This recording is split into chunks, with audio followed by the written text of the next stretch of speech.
Бүгдэнд нь Ер цэргийн баярын мэнд хүргэе. Ер цэргийн баярыг тохиолдуулан за бид бүхэн нийслэлийн онцгой байдлын 10 дугаар анги дээр хүрэлцэн ирсэн байна. Эх орныхоо аюулгүй байдал ард иргэдийн амнаас эрүүл мэндийг хамгаалан эрхлэхээр үүрэг гүйцэтгэж буй албан агчдаа талархал илэрхийлье. Ер цэргийн баярын мэнд хүргэе. За Ер цэргийн баярын мэнд хүргэе. За баяраа сайхан тэмдэглээрээ аюулаас хамгаалж явахдаа баярлалаа.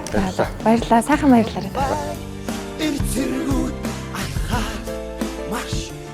Хатуу хорвоогийн номон таабайг, халамжит бүсгийн хайран таабайг, инхрийн үрсийнхээ бахархлан таабайг, эх орныхоо эзэн таабайг.